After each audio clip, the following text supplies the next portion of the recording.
اور اب بات کرتے ہیں غزہ کی۔ عالمی عدالت انصاف نے اسرائیل کو فلسطین میں نسل کشی روکنے کا حکم دے دیا ہے۔ فیصلے میں کہا گیا کہ لگائے گئے الزامات میں کچھ درست ہیں۔ اسرائیلی حملوں سے 25,000 جانیں ضائع ہو چکی ہیں، 63,000 افراد زخمی ہوئے۔ اسرائیلی حملوں کی وجہ سے غزہ پہ رہنے کے قابل نہیں رہا ہے۔ اقوام متحدہ کے کئی اداروں نے اسرائیل کے خلاف قراردادیں پیش کی ہیں۔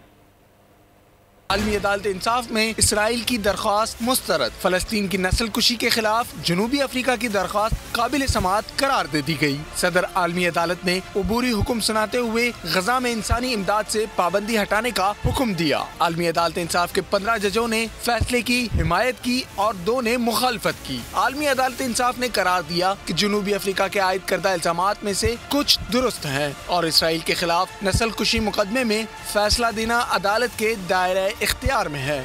عالمی عدالت انصاف نے کہا کہ غزہ تباہی کی داستان بن چکا۔ اقوام متحدہ کے مطابق غزہ رہنے کے قابل نہیں رہا، ہزاروں افراد جاں بحق اور 63,000 سے زائد زخمی ہوئے ہیں۔ اسرائیل کے فوجی حملوں کی وجہ سے غزہ میں ہلاکتیں، تباہی اور نقل مکانی ہوئی ہے۔ 9 اکتوبر کو اسرائیلی وزیر دفاع نے غزہ کے محاصرے اور بجلی پانی بند کرنے کا اعلان کیا تھا۔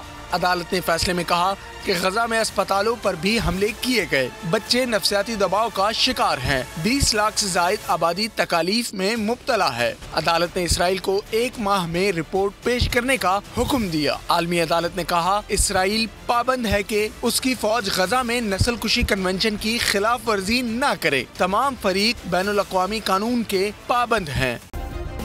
سبسکرائب کریں اور بیل دبائیں تاکہ کوئی خبر رہ نہ جائے۔